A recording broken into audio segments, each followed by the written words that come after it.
Elecciones en Europa en las que ha ganado la continuidad, pero con lo justo, mientras que los partidos de derecha han avanzado mucho, lanzando una señal de que Europa parece querer algo diferente.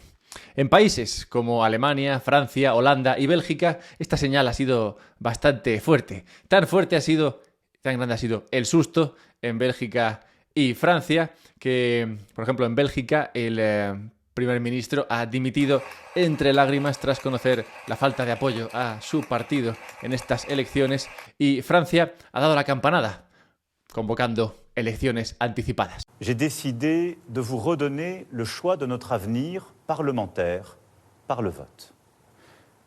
Je dissous donc ce soir l'Assemblée nationale.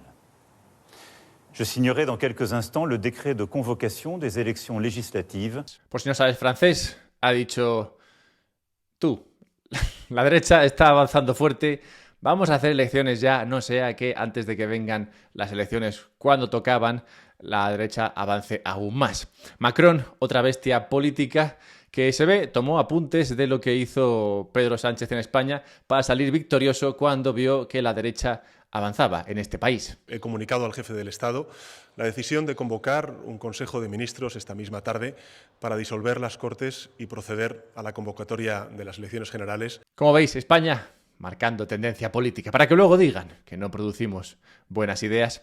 Ahora, si España se hace tendencia en las próximas elecciones europeas, ya te apunto que no va a ir a votar ni el tato, pues los resultados de voto en España son unos en los que destaca principalmente la abstención, que ganó con un 51%, y el voto al resto, es decir, los partidos así pequeñitos, y entre ellos el de un tal Alvise, suman en total un 60% del voto. Vamos, que entre no votar y votar al partido de tu pueblo, el 60%. Solamente el 40% de los votos fueron a los partidos, digamos así, más reconocidos. Lo cual, como digo, indica que en las próximas, si esto sigue así, ya no va a votar nadie y para adelante. Por tanto, tensión en Europa con todo esto, lo que implica que el euro se desinfla todavía más, después de lo que se empezó a desinflar a finales de la semana pasada, y el dólar se mantiene imparable, comiéndose al resto de divisas, y por tanto, viendo todo esto, tenemos que observar qué panorama se nos abre. El mañanero de hoy, muy buenas, lo voy a dedicar a explorar el convulso final de la semana pasada en los mercados, que fue, convulso, con un buenísimo y controvertido al tiempo dato de empleo en Estados Unidos.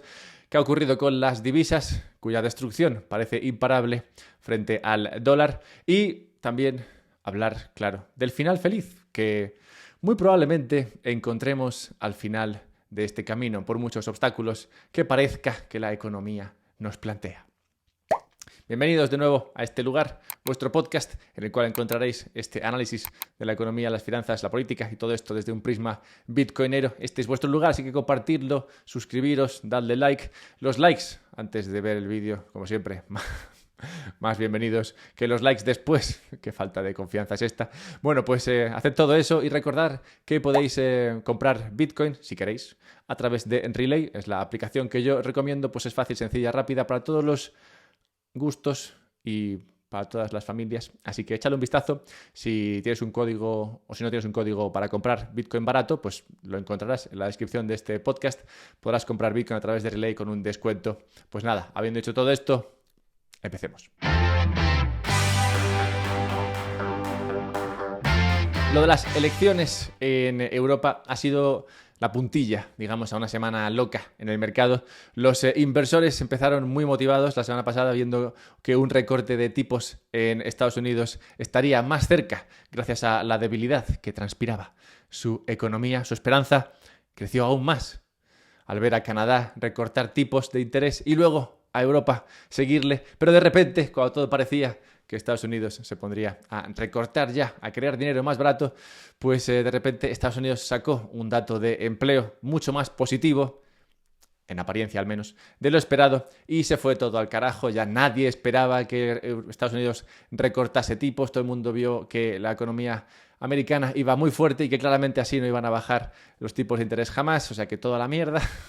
El euro cayó y siguió cayendo después de las elecciones. El yen cayó, que vuelve a estar a esos niveles en los cuales a Japón le da por intervenir la moneda, pues se da cuenta de que mucho más no puede dejar que caiga. Todas las monedas asiáticas, de hecho, están llorando frente al dólar, lo cual es triste. Y bueno, es uno de esos problemas que tiene el dólar, lo hemos comentado 80 veces. El oro cayó como si fuese GameStop y la plata cayó aún más todavía, comparándolo ya no sé con qué. El bono americano también se vendió fuerte, pues la gente dijo, ¿para qué voy a quedar comprarme este bono de mierda? Sí, los tipos van a seguir altos y podré comprar bonos más interesantes. Y Bitcoin también cayó, fallando su 17º asalto al nivel de los 72.000. Parece que lo único que quería la gente era dólares, lo cual no deja de sorprender. Pues como digo, a ver, todo esto viene del dato de empleo americano, que fue bueno, pero fue bueno un poco así a medias, ¿sabes? Porque para empezar es un dato mensual que, sí, es un dato más, en una tendencia que ya llevamos tiempo viendo claramente bajista. Y bueno, como es un dato medianamente bueno dentro de una tendencia bajista, se puede leer de dos maneras, ¿no? Se puede leer como en plan, bueno, es un dato que ha salido bien y ya está, pero la tendencia sigue siendo baja, es decir, se va a crear cada vez menos empleo, o se puede leer como, no, ya está.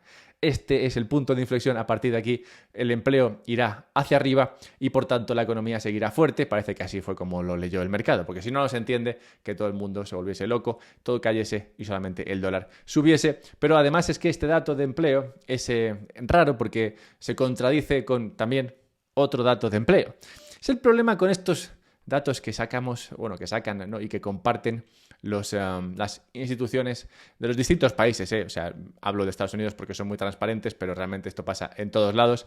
Pero allí, por ejemplo, nos encontramos con que hay dos encuestas de empleo. Están las que se hacen a las empresas y las que se hacen a los particulares. Y encontramos en este último caso que los hogares que decían en su encuesta que tenían grandes dificultades para encontrar trabajo, mientras que las empresas decían que estaban contratando tan ricamente. Entonces, claro, dices, a ver, ¿a quién contratáis? Porque si esta gente está diciendo que no encuentra empleo y tú dices que estás contratando alegremente, o sea, ¿a quién nos creemos? Es un caso en el que se dan dos datos, uno pinta bien para el empleo, el otro pinta mal. Bueno, pues te tienes que creer a alguien. Y la verdad es que yo no sé a quién creerme. Por tanto, empecé a buscar una especie de desempate. Digo, vale, pues si no está claro si el empleo ha sido bueno o malo, tratemos de encontrar más datos que rompan este desempate. Veamos, por tanto, dónde se está creando empleo en Estados Unidos. A ver si así sacamos algo en claro. Y si miras dónde se ha creado empleo en el último año, pues realmente tampoco te da excesiva fe en que el mercado de empleo americano esté de lo más robusto, pues todo el crecimiento del empleo del año pasado ha venido del empleo a tiempo parcial, mientras que los empleos a tiempo completo se han evaporado. Y todo ese empleo a tiempo parcial es básicamente o principalmente para hostelería, chiringuitos y discotecas.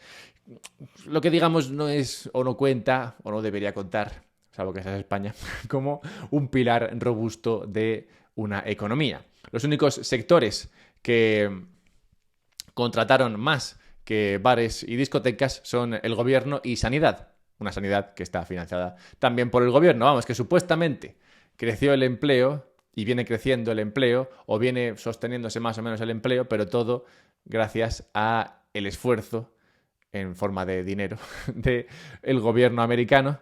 Y además que todo este empleo no se puede considerar empleo del bueno, pues es todo empleo de tiempo parcial y demás, que no nos da una imagen de que la economía americana esté boyante, a pesar de que, como digo, el último dato de empleo haya sido bueno.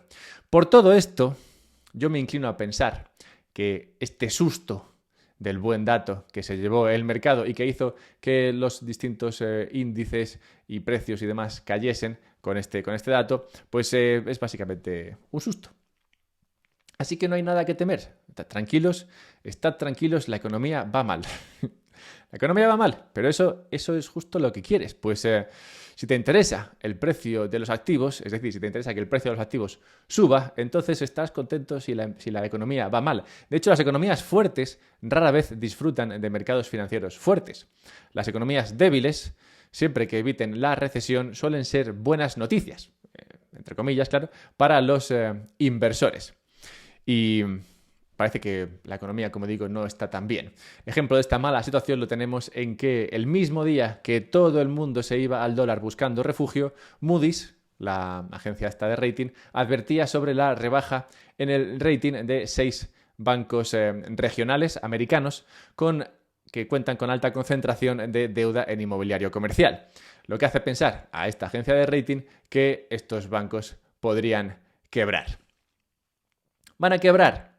Pues posiblemente. O sea, el mismo Jerome Powell dijo hace un mes o así que se esperarían quiebras en los bancos regionales. ¿Pero será esto un problema para el mercado? Pues probablemente no. De hecho, el tema este de la deuda comercial, lo hemos comentado en otros mañaneros, es un tema interesante porque vemos un montón de bancos que tienen un montón de deuda en inmobiliario comercial y vemos un montón de inmobiliario comercial que no vale nada.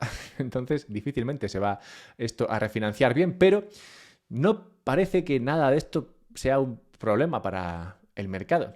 Parece que estamos en un punto en el que salvo que la sorpresa, digamos, sea extremadamente negativa, salvo que realmente pase algo que sea, pues eso, un susto en toda regla, no hay manera de que el mercado diga, hostias, se acabó la fiesta, voy a empezar a retroceder. Y lo vemos en el índice de volatilidad, por ejemplo, que sigue en mínimos, pase lo que pase, y lo vemos en los índices americanos, que a pesar de las recientes caídas, están prácticamente a un 1% de subida de volver a tocar máximos y más máximos y más máximos.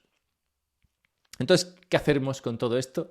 Bueno, lo que yo leo de todo esto, y créeme que estuve bastante peleado con toda esta movida porque, claro, yo veía que de repente todo se ponía a caer con el tema este del dato de empleo, pero al tiempo veía que el dato de empleo no está del todo claro que sea tan bueno, y todo esto acompañado, como digo, de esa volatilidad tan baja y de esos mercados que continúan alcistas pese a quien pese.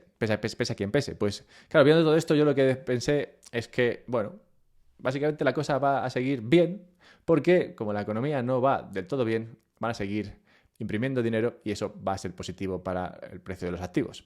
De hecho, el resultado de las elecciones europeas, estas elecciones que salieron ayer y que, como digo, han dado un susto en el sentido de que han demostrado que parece ser que Europa está más interesada en un cambio de régimen que en seguir haciendo lo que viene haciendo, que claramente no está funcionando muy bien, al menos en términos de crecimiento. Bueno, pues el resultado de esas elecciones en Europa sí que podrá tener un impacto en el euro, ya lo estamos viendo, un impacto que, como digo, además se ve todavía más reforzado por lo que pasó con la bajada de tipos del otro día, y todo esto me invita a pensar que habrá movimiento en las divisas esta semana, que el euro se moverá, que el yen se moverá, que de nuevo pues eso empieza a tocar niveles de esos que dan miedo a los japoneses. Habrá igual movida en las divisas, y como comenté en el vídeo de que Canadá bajaba tipos y que obligaba al resto de los bancos centrales a actuar. De hecho, puedes ver ese vídeo, lo encontrarás por ahí. Puedes ver ese vídeo porque en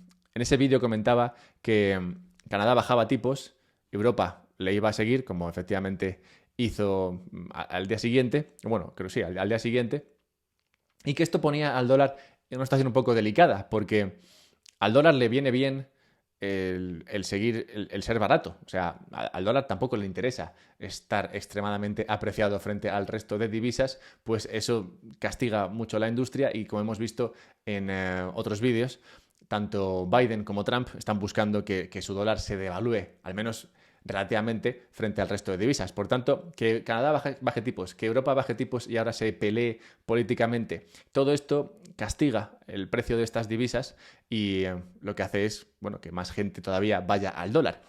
Y el dólar no va a querer apreciarse, o sea, igual no le importa apreciarse un poco, pero no va a querer apreciarse mucho. Y si quiere mantenerlo a un nivel medianamente barato, al menos no excesivamente caro respecto al resto de divisas, entonces tendrá que meter más liquidez al mercado. Y si metes más liquidez al mercado, eso es lo que le mola al mercado, que le metas ahí bien de liquidez. De hecho, Bitcoin, y ya podemos tocar Bitcoin ha visto en la última semana importantes entradas de dinero en los ETFs de Bitcoin. Unas entradas de dinero comparables a las que se empezaron a ver durante los meses de febrero o marzo, que llevaron a Bitcoin de 40.000 hasta 70.000 dólares. De hecho, si comparas esas entradas de capital, las que acabo de mostrar en el gráfico, con las subidas de Bitcoin, cuando se produjeron unas y otras, verás que esas entradas de capital en el ETF de Bitcoin cesaron más o menos de ser tan fuertes a mediados de marzo, y fue justo a mediados de marzo cuando el precio de Bitcoin dejó de subir fuertemente.